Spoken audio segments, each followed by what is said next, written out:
Bismillah ar-Rahman ar-Rahim. Alhamdulillahi Rabbil Alameen. Wa salatu wa salamu ala ashrafil anbiya'i wal mursaleen. Muhammadur Rasulullah sallallahu alayhi wa alihi wa sallam. Tasliman kathiran kathira.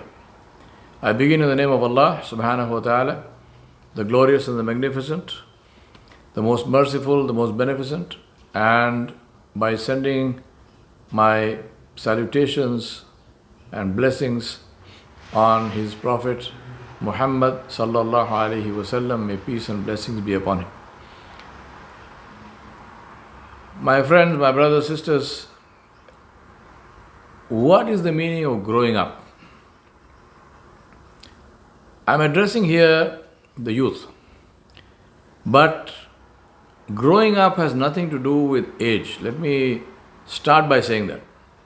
You are not grown up automatically at age 12 or age 18 or age 21 or age 40 or age 60 or age anything.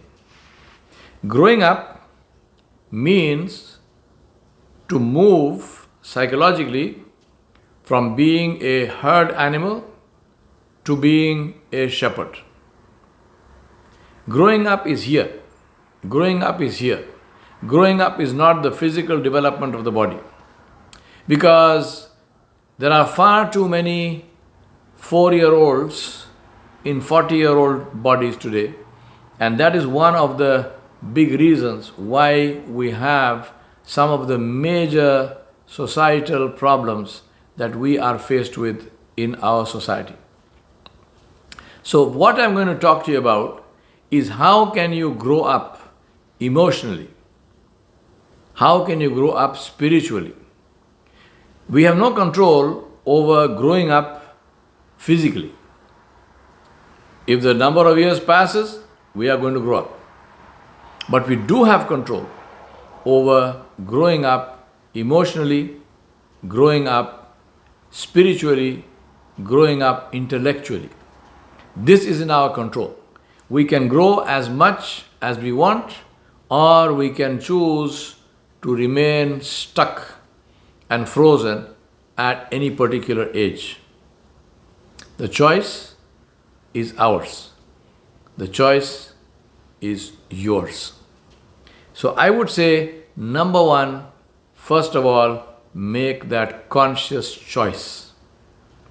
It won't happen unless you consciously choose for it to happen. Where do we start? We all start in the same place. No matter whether we are born in a Muslim home or a non-Muslim home, in an Indian home or an American home or a Saudi Arabian home or a Chinese home, whether we are black, white, brown, green with yellow stripes, whether we are male or female, no matter what, we all start in the same place when we are born and come into this world as bawling, screaming infants. We come into the world bawling and screaming our guts out, and everybody around us is very happy. There are people clapping and being so happy and big smiles on their faces that here is the child which is born, which seems to be healthy and at least has a healthy set of lungs. The key is to reverse that at the time when we leave this earth. But we are leaving happy, absolutely delighted, and the people around us have tears in their eyes, regretting our passing. If we have not done that, then our life has been wasted. So where do we start? We all start in the same place, as I said, and that place intellectually and emotionally is that someone else, listen carefully, someone else is responsible for my welfare. So whether I am sad, glad, bad, mad is always somebody else's fault. What do? If I am happy, I laugh, I smile. If I am unhappy, I sulk, I moan, I groan, I throw a tantrum. That is my role. I obey force. So I do something because somebody will beat me up, literally or emotionally, or I fall for manipulation. Anyone who's tried to feed a 1-year-old kid or a 2-year-old kid, believe me, you understand that very well. Not by beating up, but manipulation. How do you get this child to eat when this child is distracted everywhere? This is how iPads and phones have become babysitters. Distract the attention of the child and put the stuff into his mouth. Now, what am I talking about? Am I teaching you how to feed kids? No. I am pointing out to something which is that for a large number of people in this world, probably for a big majority of people in this world, they never grow up. They never grow up. They just change who they blame. In infancy, in our childhood, in the beginning, when I'm a year old, when I'm 2 years old, when I'm 3 years old, if I'm not happy, I blame mom, I blame dad, I blame something in the outside world. When I'm 20, when I'm 40, when I'm 50, what do? I still blame somebody in the outside world. If I'm unhappy, it is still someone else's fault. So the first and foremost thing to understand about growing up is to take back that remote control into your own hand. To realize and accept and own up the fact that you have the choice whether to remain a puppet in the hands of the puppeteer or whether you want to snap those threads and say, sorry, I'm not a puppet. I'm not going to dance to your tune. That is your choice.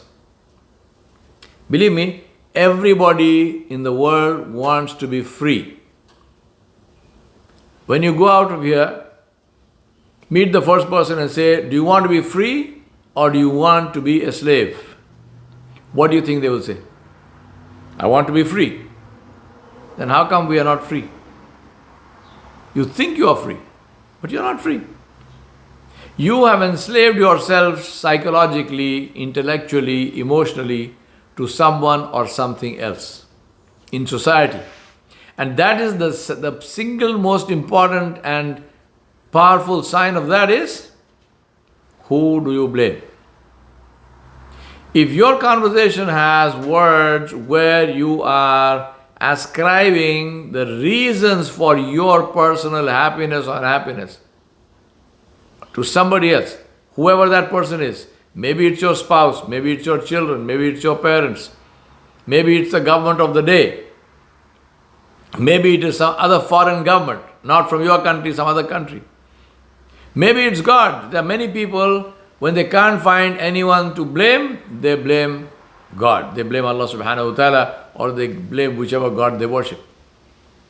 How many times have you heard this statement? People are driving down the road, you're driving down in your beautiful BMW or Mercedes or whatever, and in the country you live in, you see homeless people, you see people scrounging for food in garbage cans, you see signs of abject poverty. And how many times have you heard this statement? Why doesn't God do something? Why doesn't God do something? Have you heard this statement? You know what I always say when I hear this statement? I say, God did something already. You say, what's that? I said, God created you. Allah subhanahu wa ta'ala created you.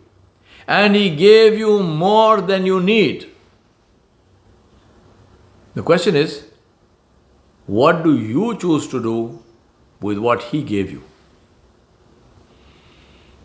The poverty in this world, and I'm just looking at one thing, I'm not here to talk about that now, but the poverty in this world, believe me, is not the result of lack of resources.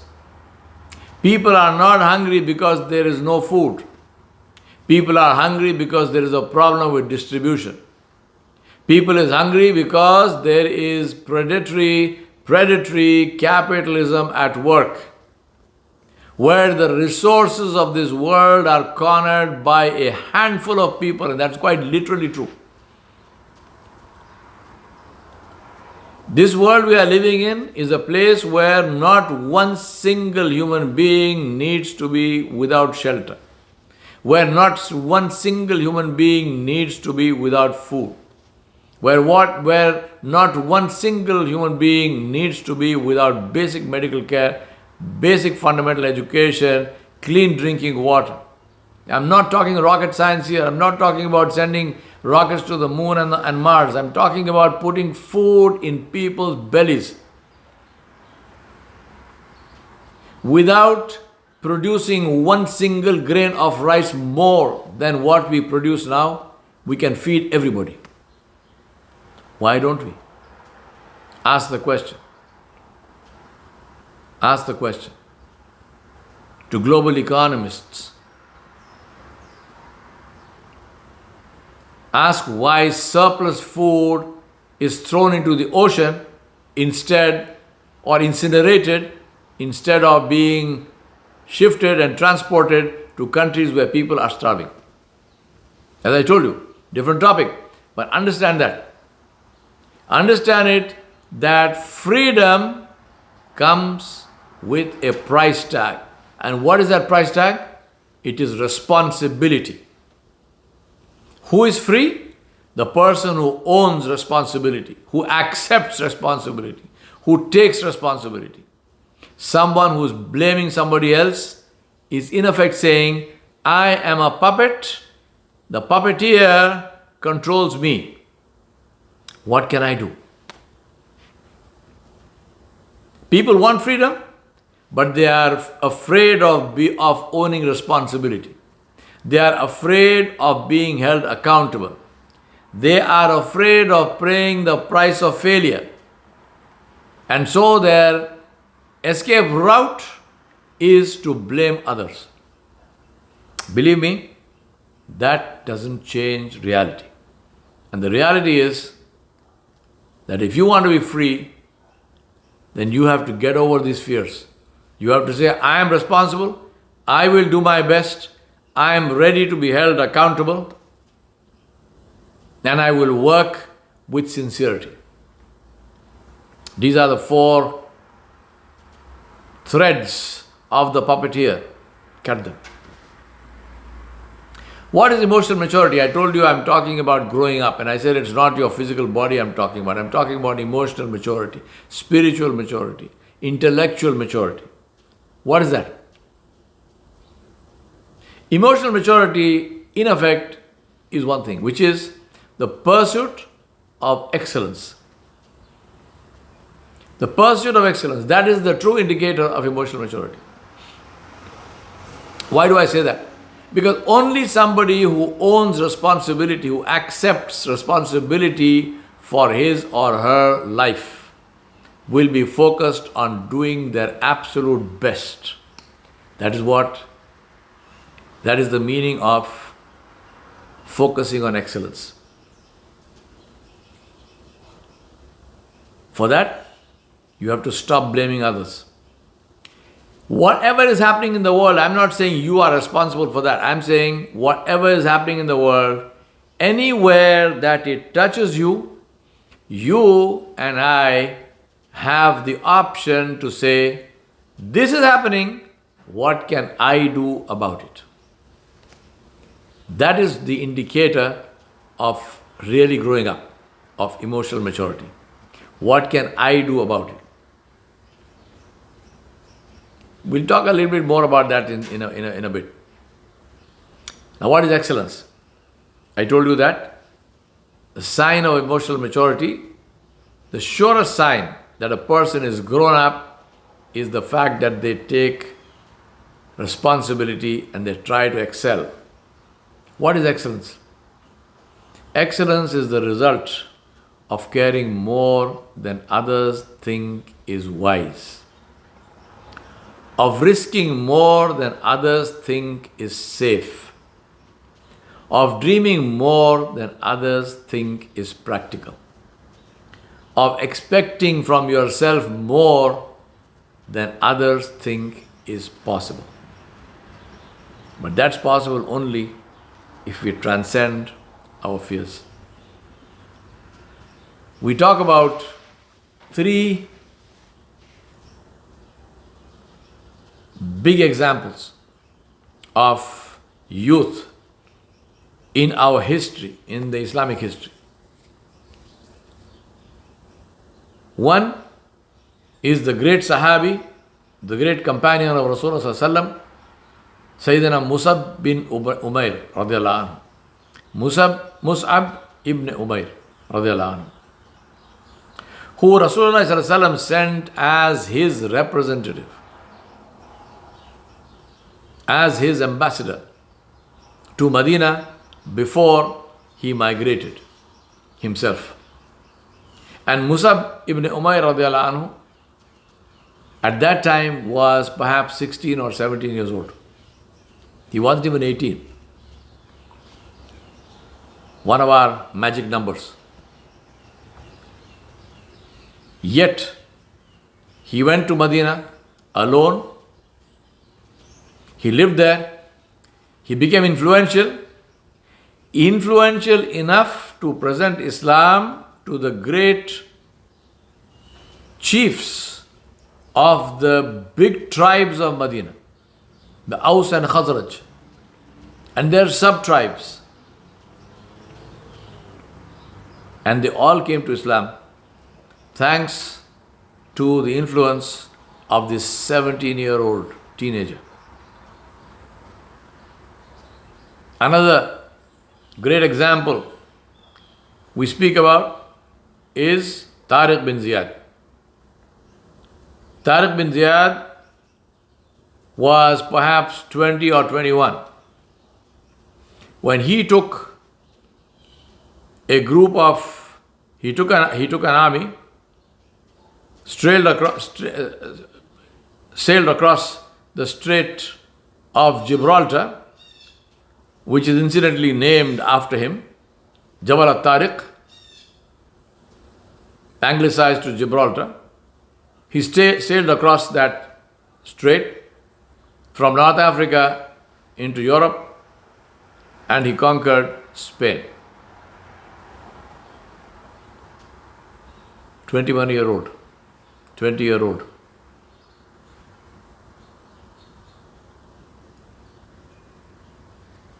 My brothers and sisters, we talk about these examples, and there are plenty. Sa'ad bin Mu'adh radiallahu anhu, again another Sahabi of Rasul Sallallahu Alaihi Wasallam, who was also who was under 20 or 20 perhaps, who Rasulullah Sallallahu Alaihi Wasallam sent as his envoy to Yemen.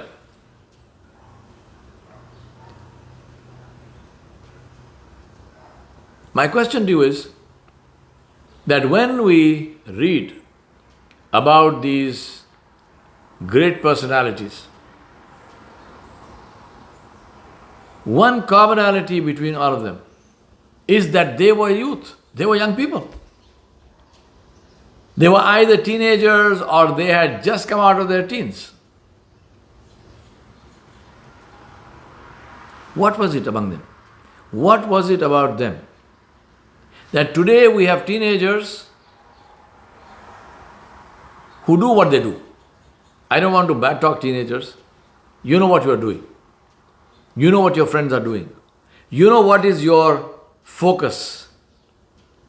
You know what is your aim in life. You know what keeps you awake in the night. Do you think the same things kept those people awake in the night? Do you think Musab ibn Umar radiallahu anhu, Sa'ad bin Mu'adh radiallahu anhu, Tariq ibn Ziyad rahmatullahi alayhi, all these people, do you think they were concerned about the same kinds of things that today our teenagers are concerned about. So what was different? They were human, you are human. That was a world, this is a world. They had parents, you had parents. It was some decision that they decided to make in their lives. Believe me, surely, parenting, raising children, the environment, society, all of this has an effect. But even in that same society, I can give you names of others who were not like that. These people stood out even in that society. So what was it? It was a decision that they decided to take about their own lives, about how they are going to lead their own lives. And that is what changed them. That is what I call creating a life goal. Why is that important? Because without a life goal, there is no road. No road can be the right one.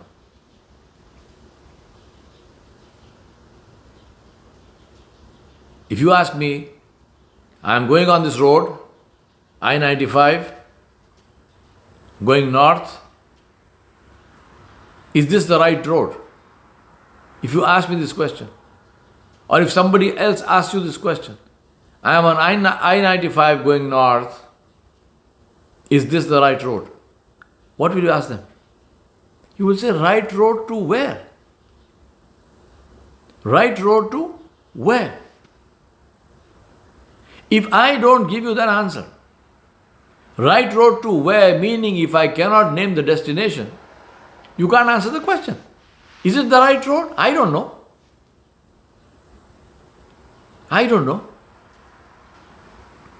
The right road is the one that takes you to your destination. So before you decide if a road is right or not, you need to have a destination. So my question to you is, what is your destination? What is your life goal? Now, to arrive at this, to help you write your life goal, I am going to give you a tool, a little exercise. And the exercise is, imagine that today is your retirement day. Imagine that you are 65 years old or 70 years old and you are retiring. And there is this function, your friends have organized this retirement function for you. And one of your colleagues who has seen you, who knows you from your childhood all the way up to now, is speaking about your achievements. And let's assume that he's speaking the truth. Because they say there are lies, there are big lies, and there are retirement speeches. I'm not talking about that. I'm talking about somebody who is genuinely speaking the truth. And this person, because it's your retirement speech, is speaking about you and he's speaking about your achievements. Right? Imagine this scene. You are sitting there, this person is making a speech about you, about your achievements. Now, question to you is, what do you want to hear in that speech? What would you like to hear in that speech? Right? Whatever you like to hear in that speech, write it down. Write it down. 1, 2, 3, 4, 5. And think about all of that and then write your life goal. I want you to write the life goal eventually. First of all, you write down all the things that you want to hear in that speech. And out of that, you extract your life goal. And that life goal, I want that to be for you in one line. One line. Many years ago, we are now in 2021, I am talking about 1983. In 1983, I decided to write my life goal. And after going through a whole process of iteration and so on and so forth, thinking about it, I wrote one line. And that line was, I want to be a globally recognized leadership consultant. Right? I want to be a globally recognized leadership consultant. One line. And that is what led to me dedicating my life to studying leadership, to practicing leadership, to teaching leadership, to writing books about leadership. And then it came to my specialization in family business consulting, also focused on leadership. My consulting practice in mentoring people, in coaching people, also focused on leadership. And that also led me to my teaching of Islam from a leadership focus. In that context, I wrote 2 books, the leadership lessons from the life of Rasulullah sallallahu alaihi wasallam, because who is a better leader than the Prophet Muhammad sallallahu alaihi wasallam, who Allah subhanahu wa ta'ala sent for the purpose of leading all of humanity to the best possible destination, which is Jannah. So I wrote a book called Leadership Lessons from the Life of Rasulullah sallallahu alaihi wasallam, and I wrote another book called Seerah is the Answer. Seerah is the biography of Muhammad sallallahu alaihi wasallam. It's a Seerah is the answer. And then I wrote 38 other books, so totally 40 books as of now, as I speak to you. How did all that happen? Because that goal of mine was clear in my mind. If I want to be a globally recognized leadership trainer, I have to learn how to be a leader. I have to conceptualize that. So I needed personal, physical, actual experience. And then I needed to conceptualize that in a way where I can teach it to others. I needed to create a structure where I can mentor others who want to be mentored. And then in order to get positive exposure, I needed to write books. And I needed to speak internationally at seminars and conferences worldwide. All of these things came about because the goal was clear in my mind. I want to be a globally recognized. How will you be globally recognized? If you are present globally. How are you present globally? By writing books, by speaking internationally. To be able to write a book that makes sense, to be able to speak internationally at a seminar and not make a fool of yourself, what do you need? You need actual physical experience. You need the ability to conceptualize that. You need to teach people. You need to create a constituency base of people who are cheering for you in the world. That doesn't happen overnight. It will never happen unless you are clear in your mind. It took me right now 35 years, and we are still going. But it all begins with being clear about the goal. I want to submit to you, do another experiment. When you go out of here, catch hold of the first person you see and ask them, do you want to be a success or do you want to be a failure? See what they tell you. That's a no-brainer, right? I don't think there's anyone who will tell you, I want to be a failure. No, everybody wants to be successful. But look around yourself. Are we surrounded by successful people? Everywhere we look, successful men, successful women. Or are you surrounded by people who are depressed, who are struggling, who are pretending, playing a game, pretending to be successful? Some successful people. But what's the majority? Why? Why? To help you understand that, let me give you another example. Supposing I say to you that after this seminar, I am going to buy a car. What will you ask me? You will say, which car? So I will tell you, supposing I respond, I say, what kind of a stupid question is that? What do you mean, which car? A car. I want to buy a car. So you will tell me, Sheikh, with respect to you, I am not stupid, you are stupid. Because there is no such thing as a car. Doesn't exist. Doesn't exist. There is a Hyundai, there is a Maruti, there is a Suzuki, there is a Honda, there is a Toyota, there is a BMW, there is a Mercedes, right? There is a Lamborghini, or as our Sheikh says, Lamborghino, which sounds much nicer. There is a Bugatti, there is a Tesla, and that's not because Tesla is better than all of them, it's just I thought of it last. There is a Rolls Royce, there is a Bentley. They're all cars. They are all cars. A Rolls Royce and a Hyundai are both cars. But what's the difference? The difference is the price. If I take $100 bill in my pocket and I go to the Rolls Royce showroom and I say I've come to buy the car. Which car? Rolls Royce. Fantastic. How much money you got? I got $100. The salesman will say, that's fantastic, brilliant, please come here, sit down. Right? Now look at this nice big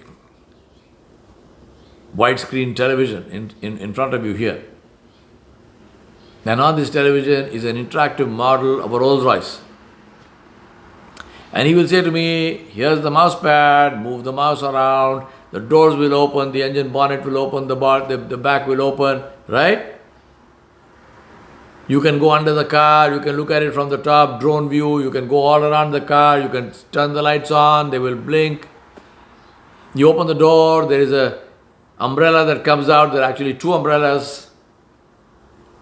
It's a self-driving car, AI, blah, blah, blah, whatnot. When you have finished watching that movie and finished playing around with all of that, and here is a box of tissues for your drool, when you have finished all that, then please leave the $100 bill on this table, and it was nice meeting you. Assalamu alaikum. Because for $100, you are only going to be able to look at this Rolls Royce. If you want to buy the Rolls Royce, if you want to drive the Rolls Royce, if you want to sit in that Rolls Royce and go somewhere, it will cost you a bit more than $100. Wanting a Rolls Royce will not get you a Rolls Royce. Similarly, wanting success will not get you success. How can you get success? The same way that you can get a Rolls Royce. And that is by paying for it. By paying for it. Now, why are the vast majority of people in this world, why are they not successful? Because they have not paid for success. Now, why have people not paid for success? Because we just said that they all want success, so how come they're not paying for it? Because they don't know what the price is. So when they don't know what the price is, when they go to buy it, they don't have that price in their pocket. So they can't get it. Why don't they know what the price is? Because they are all going out in the market saying, I want a car. Doesn't work like that. You have to say what kind of car. You have to be clear in your head what kind of car. Based on that, you will go with the price of that car and there's no problem. Pay the price, get into the car, start the engine, drive off, go home. It's yours. But you go without the price of the car, doesn't come. It is as simple as that. Most people are not successful because they have not defined their success. They don't know what it means. They just want to be successful. It is just this nice word, nice warm feeling, and they think it will happen. Sorry. It will not happen. It will happen if you work for it. When do you get the money together to go to the Rolls Royce showroom to get a car? Before you go to the showroom. You get the money together first, then you go to the showroom. Same principle. You want to be successful, you do what it takes to be successful, and then you will be successful. I wanted to be successful as a globally recognized leadership trainer. What did I do? For 13 years, I did not take one single day's vacation. For 13 years, I invested every penny I had in studying leadership, in taking courses, in going and watching leadership trainers in their classrooms training. And I wrote a book about that called An Entrepreneur's Diary. Buy it, read it. I have a wife who supported me completely and totally in all of this. Because remember, all of this also had her input into it. When I say I spent every single penny studying, why? Because she allowed me to spend that penny. She didn't tell me I want 1 penny for something. No. We were together in that. And so I was, alhamdulillah, I have done what I have done.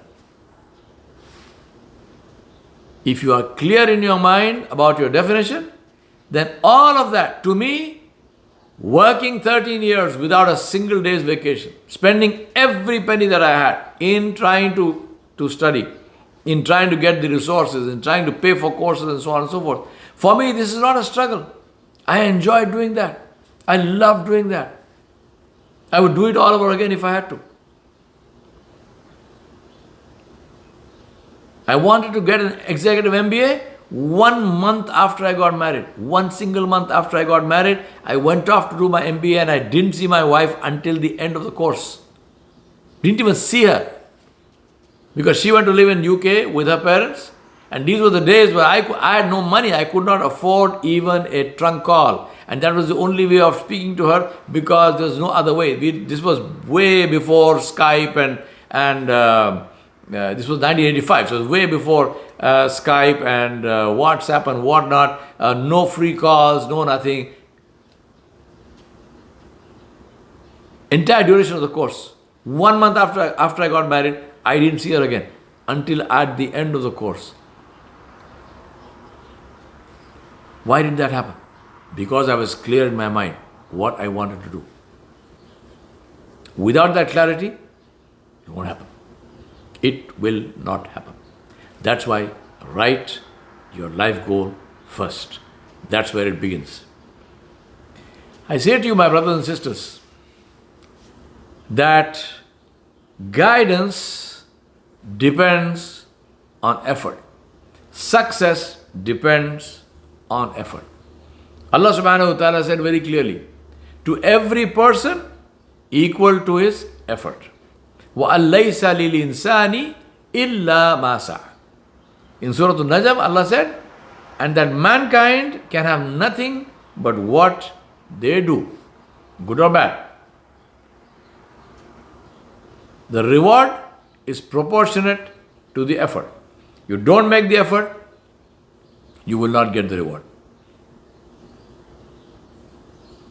Right? So what is the effort that we are going to make? I submit to you and I say to you that in the life of every man and woman comes a time when they have the unique opportunity to make a difference. I call that the window of opportunity. This window of opportunity opens in the life of every person. Those who succeed are those who anticipate this window and who have prepared in advance so that when the window opens, they go through. They take advantage of it. There's one thing about this window, and that is that this window does not remain open forever. It opens in the life of every person, but it remains open only for a short time. After that, the window shuts. And let me tell you, when the window is shut, your life is effectively over even if you remain alive. Because to live is not merely to draw breath. Life is not just breathing. So what must you do? How can you be free? How can you feel your power? How can you become powerful? That's the topic today, right? Growing up, becoming powerful. And that is by choosing consciously, by choosing to be a master and not a victim. Because the essential truth is that life is about making choices. Life is a series of choices, one after the other. We are not compelled to choose this or that, but we are compelled to choose. Not choosing is also a choice. We are free to choose, we are compelled to choose, we have to choose. Not choosing is also a choice, and no choice is free. We are free to choose, but the choice is not free. Every choice has a price tag. Every choice has a price tag. Now, this is a very important thing that we need to understand. So, we must consciously choose to be victims, to be masters and not victims. There are these two things. Choosing to be a victim or choosing to be a master. I want to say to you, consciously choose to be a master. And I'll tell you in a minute what that means. Think about this. Both of these choices, victim or master, are subject to the givens of society. They are subject to the organization, subject to the environment. If it rains, both get wet. But what is different is the implications of this choice, whether you choose to be a victim or you choose to be a master, the implications of that in your life, in your development, in your growth, in your happiness. Now, what are the distinguishing features? How do I know if I'm being a victim or if I'm being a master? Victims complain. The first and most important and the easiest way to find out whether psychologically I am a victim or a master is simply to monitor your conversation. Listen to yourself speaking. Listen to others speaking. If you are hearing complaints, you are looking at victims. If you see yourself complaining about this, that, see the state of the world, see this, see that, whatnot, you are a victim. Victims complain about what happens. Then they think of excuses. You ask the victim, okay, so now you are complaining, you are saying that there is so much suffering in the world. Tell me how much, what have you done about that? You're saying there is so much of hunger in the world. What have you done about that? Typical victim response will be, oh, what can I do? I am alone. I am one person. Right? Victims complain and victims make excuses and they blame others. You say, see, this is the result. This is because of the politicians. This is because of this one and that one. This is because of universal greed. Oh yeah, sure. Tell me about it. Is that not true? Yes, it is true. It is true. But you know what masters do? Masters do what Mother Teresa said, for example. She said, if you cannot feed 100 people, feed one. Now that's a beautiful, masterful statement. If you cannot feed 100 people, feed one. Masters may also cry because it hurts, but very quickly they say, okay, so this has happened, now what can I do? Not even what can we do. It begins with me. And then maybe if I work sincerely and hard enough, then I will have some supporters, alhamdulillah, then we say we. But begins with me. Whatever has happened, what can I do? There is global hunger, what can I do? I can feed one person.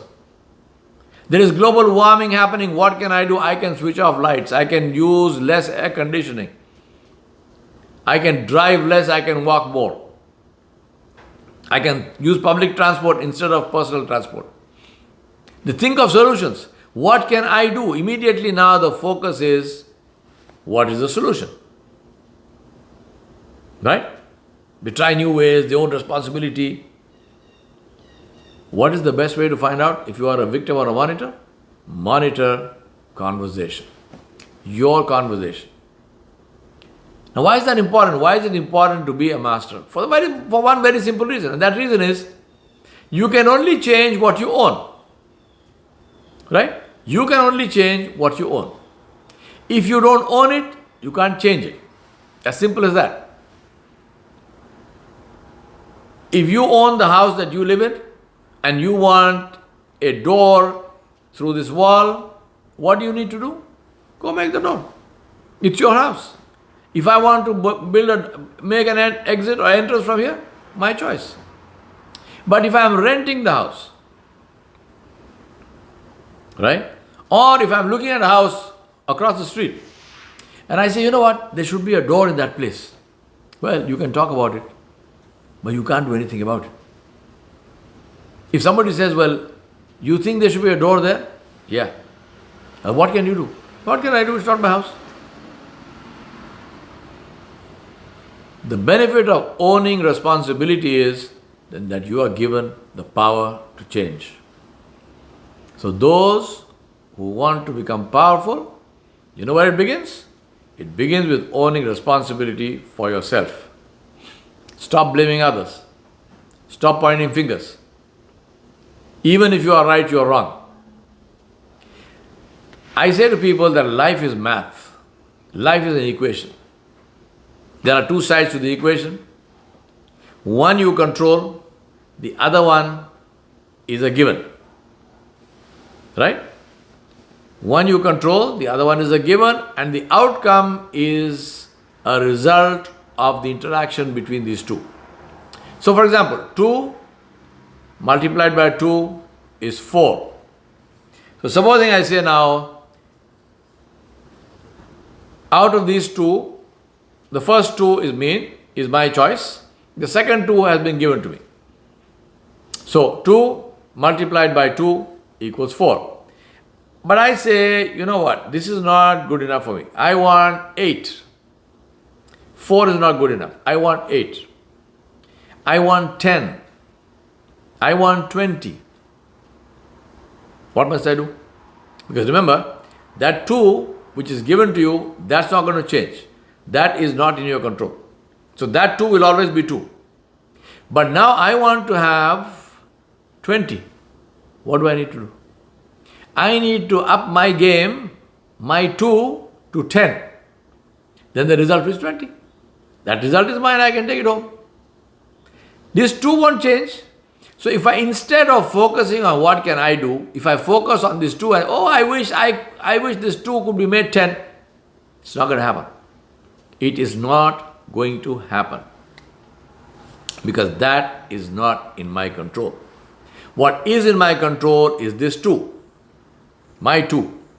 If I up my game to 10, then this 2, I get 20. If I up my game to 100, I end up getting 200. If I up my game to 4, I get 8. This is the meaning of saying life is math.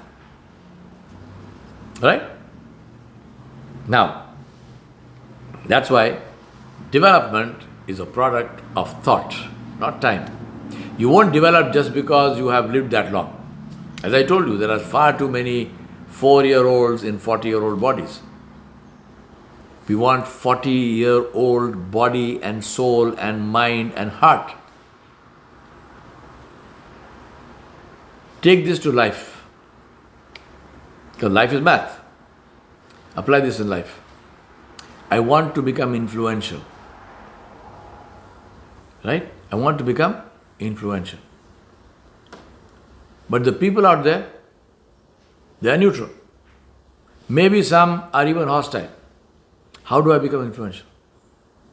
I become influential by understanding that my two in this equation is how can I be beneficial? Because we know in life, people who are beneficial are automatically influential.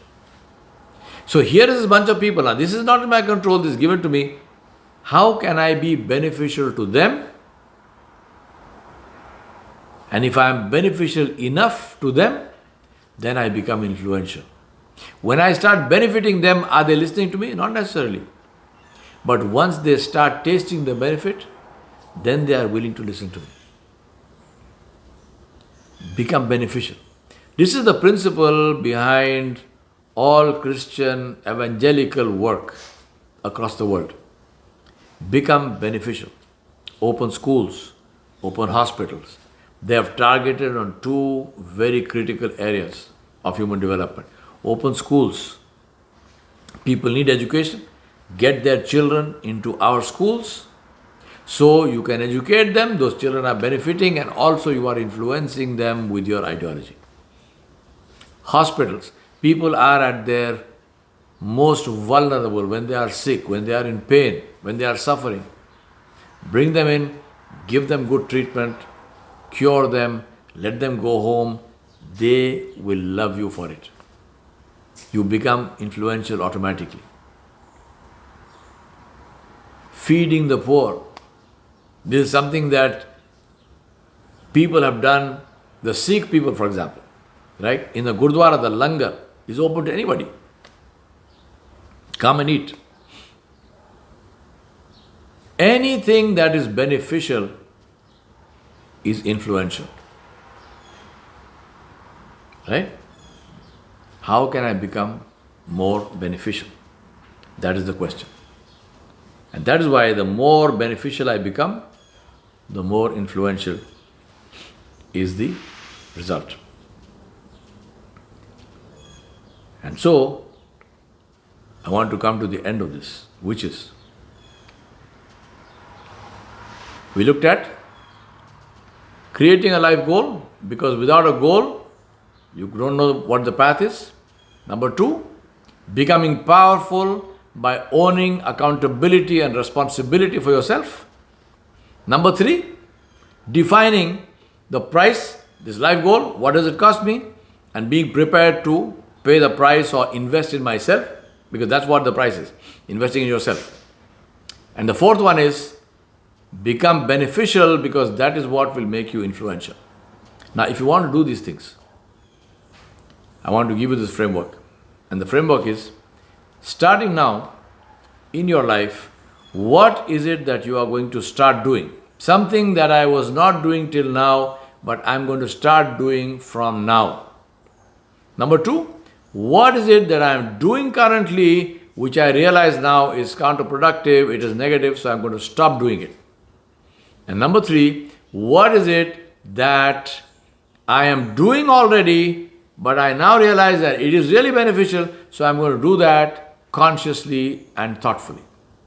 What will I start? What will I stop? What will I continue to do? Start, stop, continue. I want to end by giving you this tool, and I want you to reflect in your life and to write down specifically what will I start doing, what will I stop doing, what will I continue to do, and then start working on it. Remember, even if you know the right road, you still have to walk on it to reach your destination. The right road will not take you anywhere. The road is the road. You go there because you have chosen to walk on that path. So what is the right road? The right road is the road which takes you to the right destination. And who decides to go there? Is you. I wish you all the very best. And I want to reiterate and say once again that growing up is not a factor of time. Growing up is a factor of thought, of application, of decision making, of owning responsibility, and of choosing to be successful. Because if you don't want to be successful, nobody can make you successful. And if you want to be successful, then nobody can stop you. I wish you all the very best. Jazakallahu khairan wa assalamu alaikum wa rahmatullahi wa barakatuh.